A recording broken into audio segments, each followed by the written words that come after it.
6 minutes. That's how long Officer Martinez had before the garbage truck arrived at Willowbrook Apartments in Raleigh, North Carolina. 6 minutes before, 5.5 pounds of pure MDMA disappeared forever. The January wind cut through his jacket as he sprinted across the parking lot.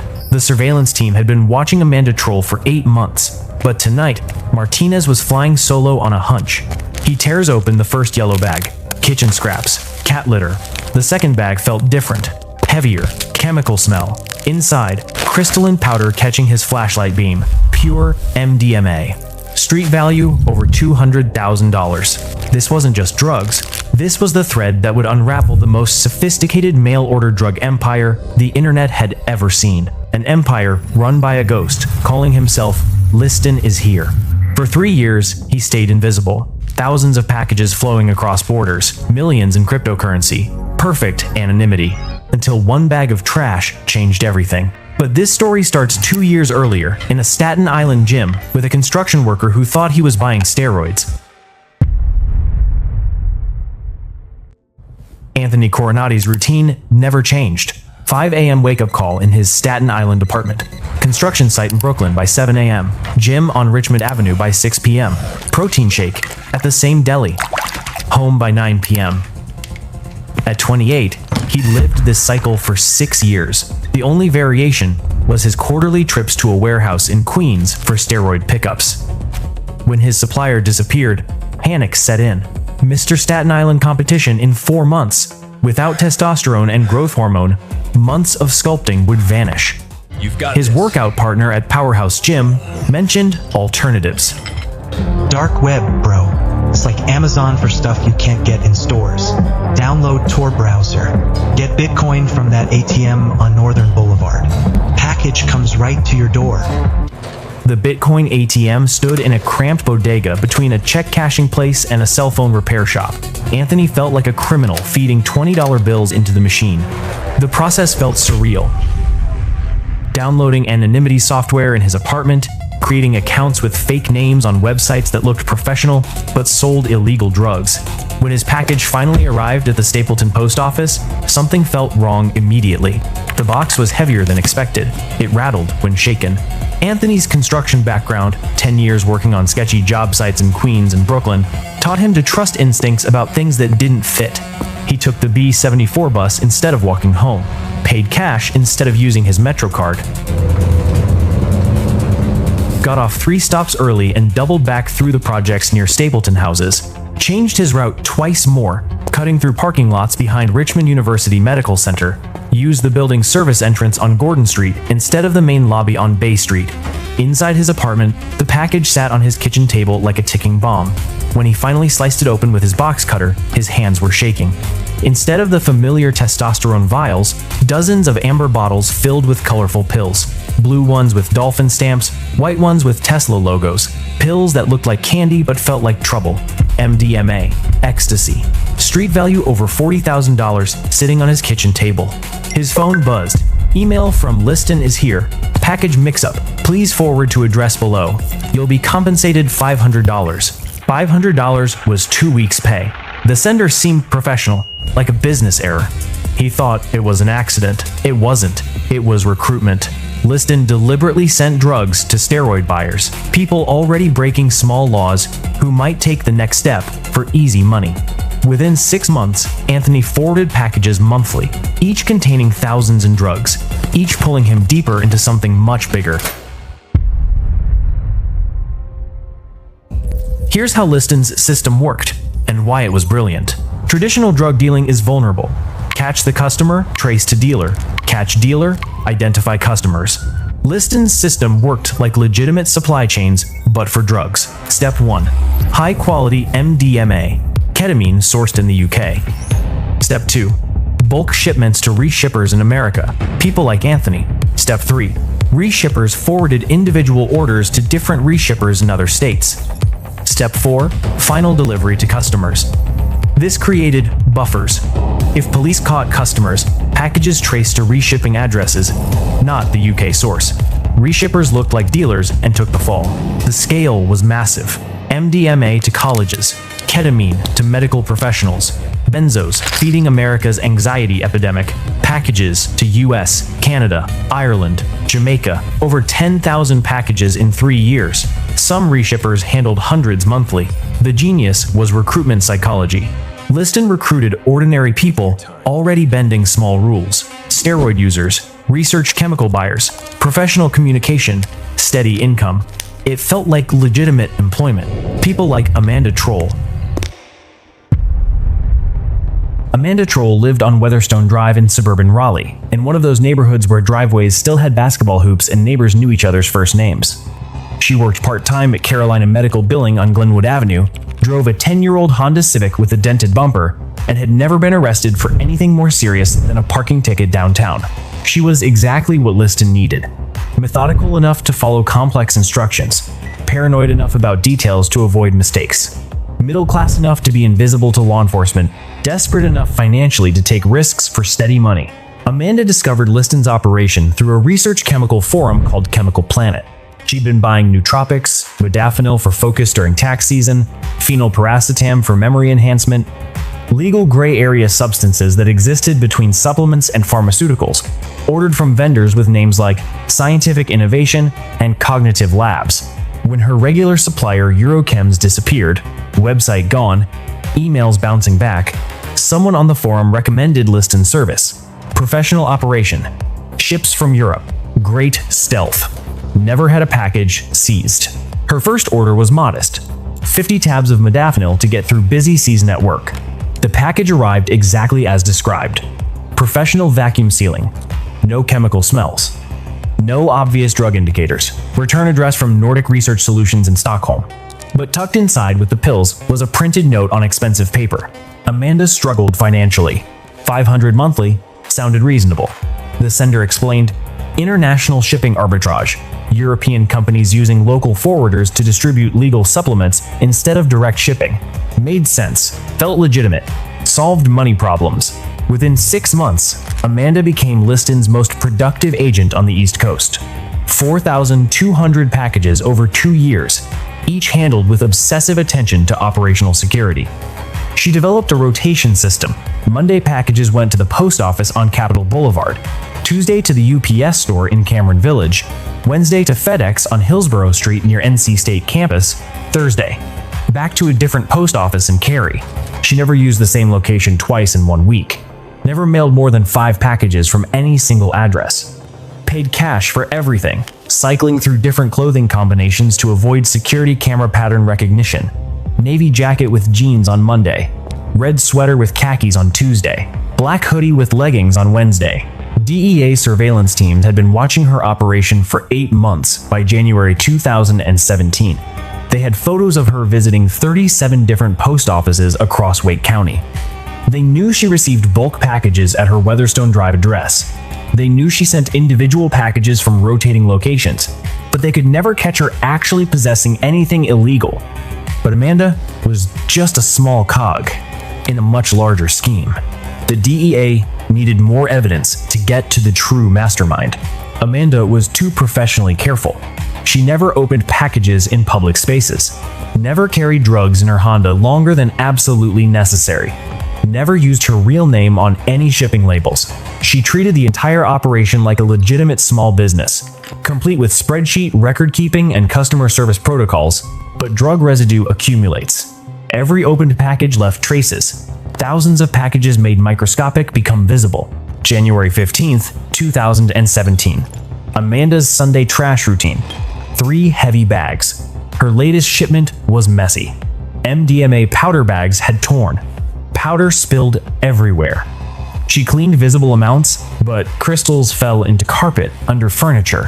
When she vacuumed, residue went into bags. When emptied, into trash. Officer Martinez spotted surveillance cars near Willowbrook. Curiosity 1, 11:45 p.m. Garbage truck in 6 minutes. 2.5 kilograms MDMA powder in trash bags. Street value over $200,000. Thrown away like coffee grounds. Next morning, Amanda booked Romano's restaurant. Her mother's 67th birthday. 15-year tradition. At 5:30 p.m., Amanda was in her bedroom on Weatherstone Drive, getting dressed for dinner when her phone rang. Her mother, calling from Romano's parking lot on Glenwood Avenue. "I'm here early, sweetheart. The hostess says our table's ready. Should I wait in the car or go ahead and sit down?" "Go ahead and get the table, Mom. I'm leaving right now. Order us some of that bread we like." She never made it. At 5:45 p.m., as her mother was settling into their usual corner booth and ordering a glass of Chianti, federal agents from the DEA's Raleigh field office were positioning themselves around Amanda's apartment complex. At 6:00 p.m., as birthday candles were being lit at Romano's and the waiter was explaining tonight's specials, a tactical team's battering ram was splintering Amanda's front door.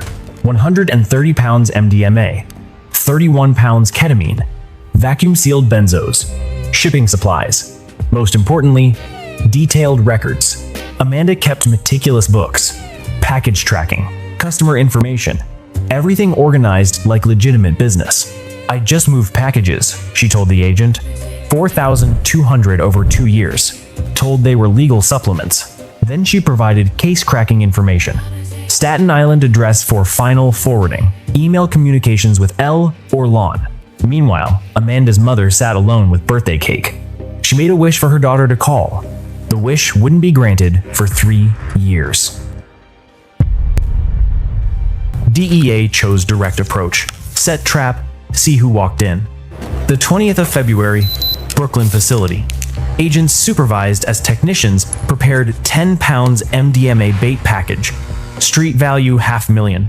Professional packaging copied from seized shipments. The 23rd of February, 2:30 p.m. Unmarked van, 2 blocks from Staten Island target. 3:15 p.m., man approached. Mid-20s. Athletic. Moving with careful awareness. Anthony Coronati. Same construction worker from 18 months earlier. Still thinking he helped fix shipping mistakes. Arrested 2 blocks away, package in hand. No resistance. Is this about the packages? How did he contact you initially? Email. Gmail account. Something like lonashir@gmail.com. Gmail accounts required recovery information, phone numbers, IP logs, metadata, pointing to Coventry, England. The Invisible Empire had a physical location. National Crime Agency headquarters on Spring Gardens in London doesn't look like the kind of place where international drug conspiracies get unraveled. Gray concrete building wedged between a Starbucks and a dry cleaner. Fluorescent lighting that flickers occasionally. Government furniture that might have been purchased during the Thatcher administration. But in conference room B4 on the 3rd floor, Agent Lisa Walsh was staring at intelligence that would fundamentally reshape how British law enforcement thought about dark web drug trafficking. The DEA intelligence package had arrived via encrypted diplomatic pouch 3 days earlier.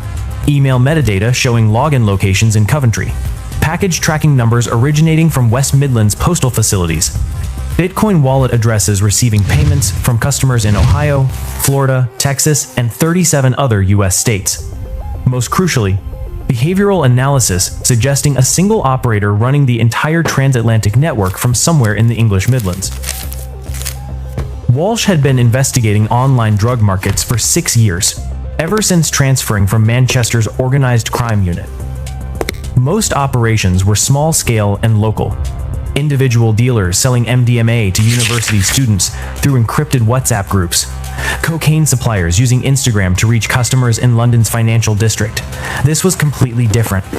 This was industrial-scale international distribution with corporate-level logistics. Conservative estimate, 500 kilograms MDMA over 3 years, Walsh told her team.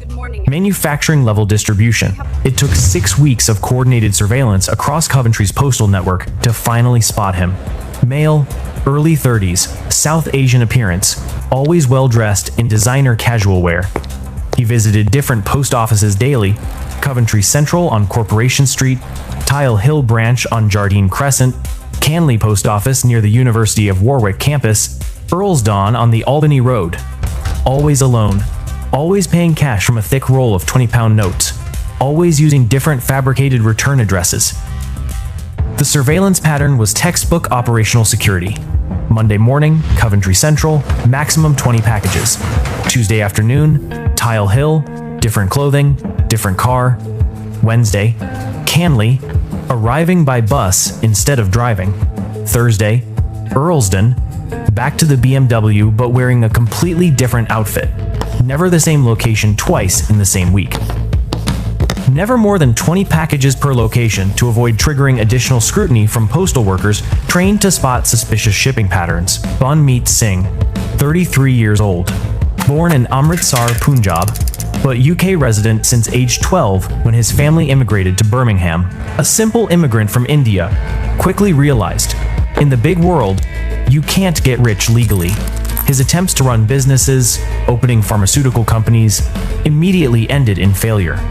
Then Banmeet chose another path.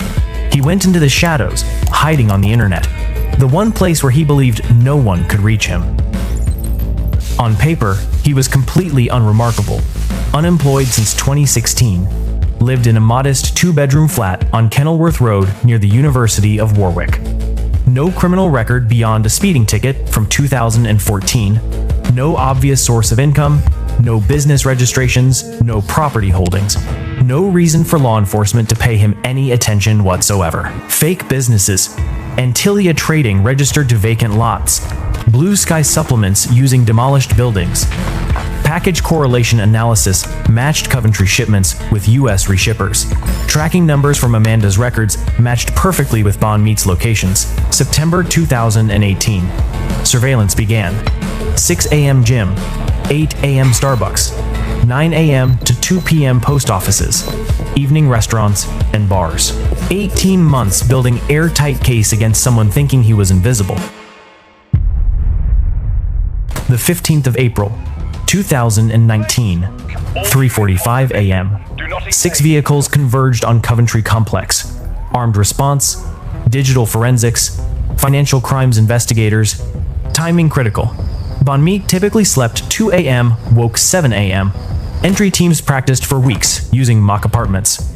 4 a.m. exactly. Door exploded inward. Banmeet woke to splintering wood. Armed police. He always ended his messages with the words, "I'm still dancing." This was Banmeet's way of emphasizing his confidence in being untouchable. But even the most cautious and pragmatic make mistakes.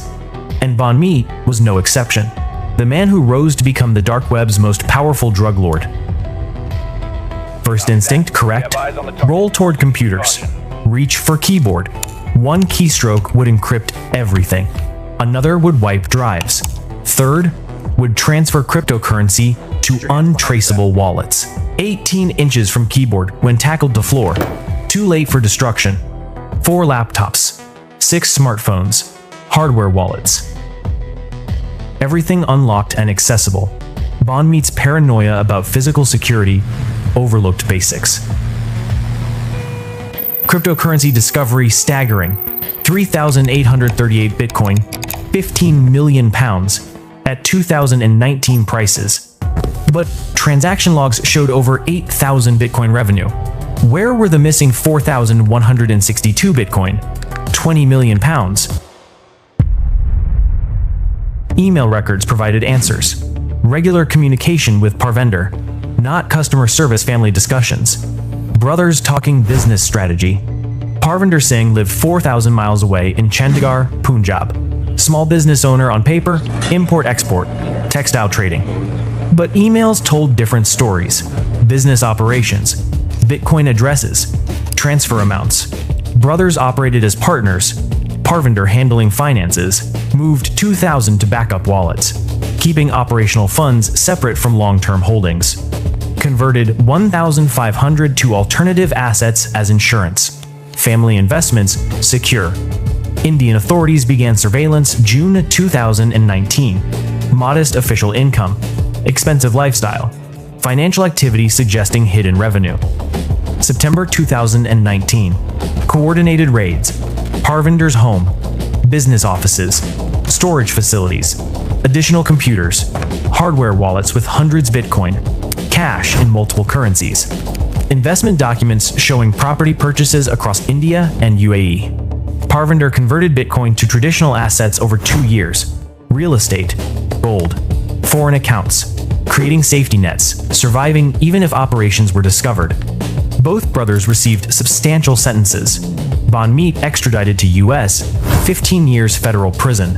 Parvender, 12 years Indian prison. Reshippers received lighter sentences. Anthony, 3 years. Amanda, 5 years despite cooperation. Let's return to that Raleigh garbage bag. Amanda thought throwing away residue was smart security. Clean evidence, leave no trace. But she forgot digital age rules. Everything leaves traces. Dark web hides IP addresses. Cryptocurrency obscures accounts. Fake names protect identities. But technology can't hide human habits. Need for routines, tendency toward patterns, requirements converting digital wealth to physical assets, desire sharing success with family. Bonmeat built systems, moving tens of millions across continents, 3 years without detection. Professional packaging, sophisticated recruitment, international laundering, perfect digital security. It fell apart because of one Gmail account, one trash bag, one brother managing family finances, one family chat with brother. List and network. Processed 10,000 packages, 500 kilograms MDMA, 200 kilograms ketamine, $50 million revenue. Dozens employed across multiple countries. UK suppliers, US reshippers, Indian financial managers, customers everywhere except Antarctica. All brought down by human error. Not hacking, not surveillance technology, not intelligence cooperation. A Gmail account, a garbage bag, and universal truth that perfect systems don't exist because humans aren't perfect. The case changed how law enforcement investigates dark web trafficking, international cooperation standard, cryptocurrency analysis routine. But it revealed something fundamental. In ages of digital anonymity, weak points aren't technology, it's psychology. Human needs for connection, trust, shared success. Bonmeat could have run operations alone, kept all profits, maintained perfect isolation. But humans aren't built for isolation. We want sharing successes, trusting family, building something bigger. That brought down the internet's most sophisticated drug operation. Not technology failing, the humanity behind it succeeding.